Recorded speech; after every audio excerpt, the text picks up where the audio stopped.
नमस्कार, यूएनएन भारत में आपका स्वागत है। मैं हूं आपका मित्र आरवी उपाध्याय और आपसे गुजारिश चैनल को सब्सक्राइब करें, लाइक करें, शेयर करें। आज एक अभूतपूर्व ऐतिहासिक दिन है। मां हीराबेन का निधन और माननीय प्रधानमंत्री नरेंद्र मोदी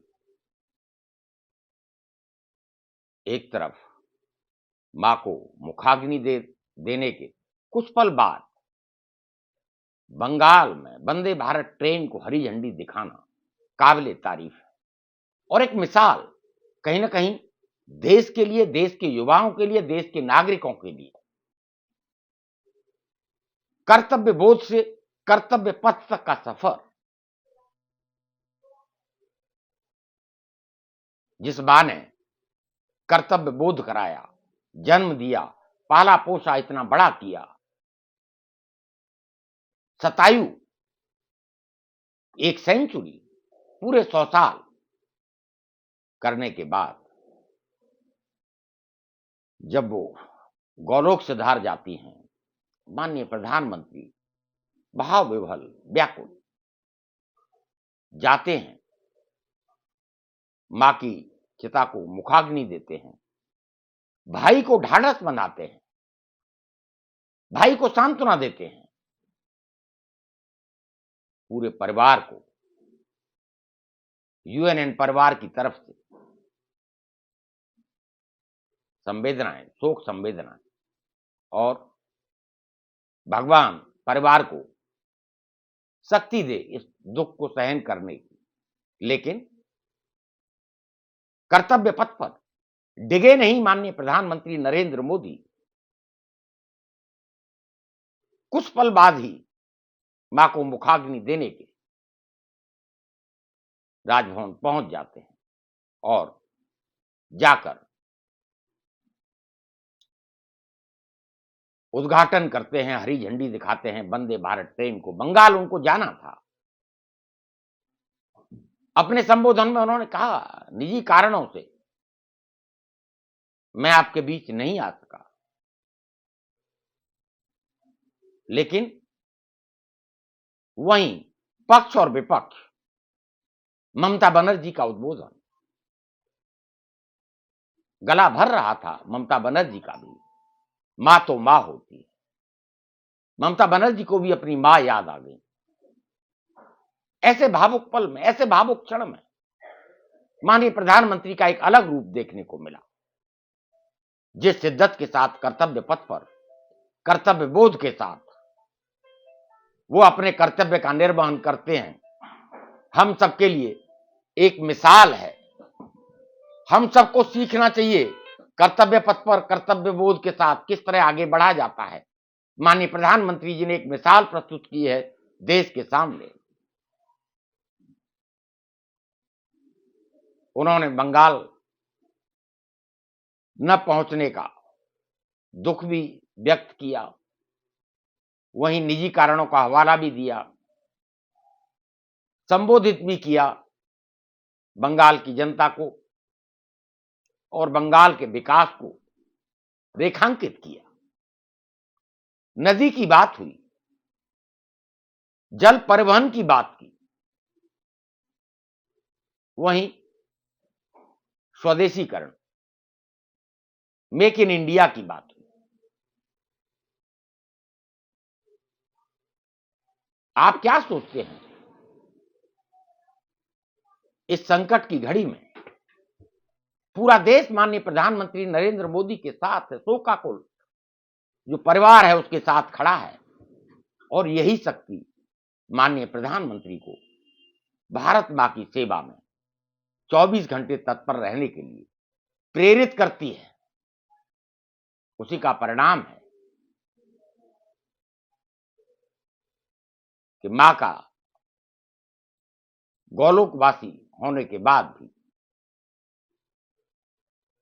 वो अपने कर्तव्य पथ पर अड़िग रहते हैं, आगे बढ़ते हैं और जो भी कार्यक्रम हैं, जो तय कार्यक्रम थे, उन सब में हिस्सा लेते हैं। ऐसे लोग बिरले ही होते हैं और ये निश्चित है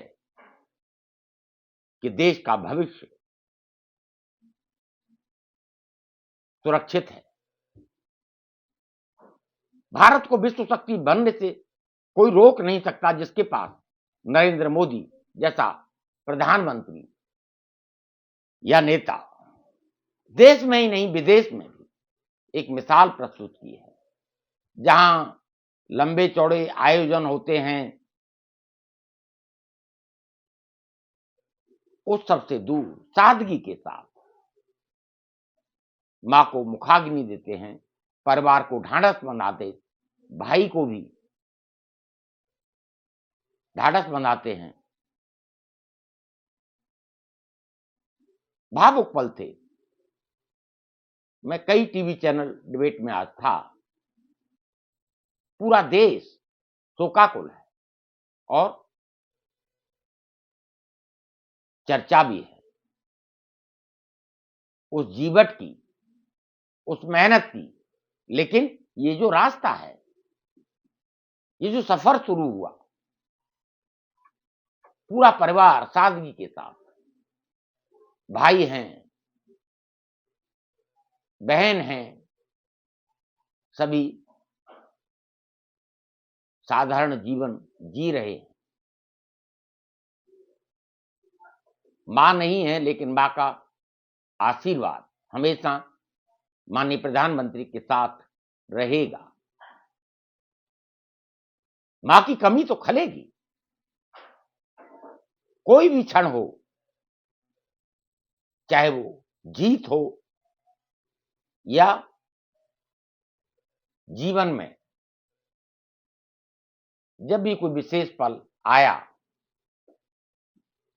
मां के जन्मदिन पर भी गए और मां की सेवा, यानी बहुत सारे संदेश, बहुत सारी शिक्षाएं हम माननीय प्रधानमंत्री से देशवासियों को सीखनी चाहिए। किस तरह मां की सेवा होती है, क्या मां का महत्व है, उसके साथ साथ देश का महत्व, राष्ट्र सर्वोपरि, और उसका जीता जागता उदाहरण आज देखने को मिला जब वर्चुअल माध्यम से जब उन्होंने संबोधन किया और वंदे भारत ट्रेन को हरी झंडी दिखाई। हम सबको प्रेरणा लेनी चाहिए, सीखना चाहिए और राष्ट्र सर्वोपरि सिर्फ शब्दों में नहीं, नारों में नहीं, हम सबके दिल में एक जज्बा होना चाहिए राष्ट्र के प्रति समर्पित होने का, देश को आगे बढ़ाने का। और ये कर्तव्य बोध ही कर्तव्य के पथ पर आगे ले जाता है।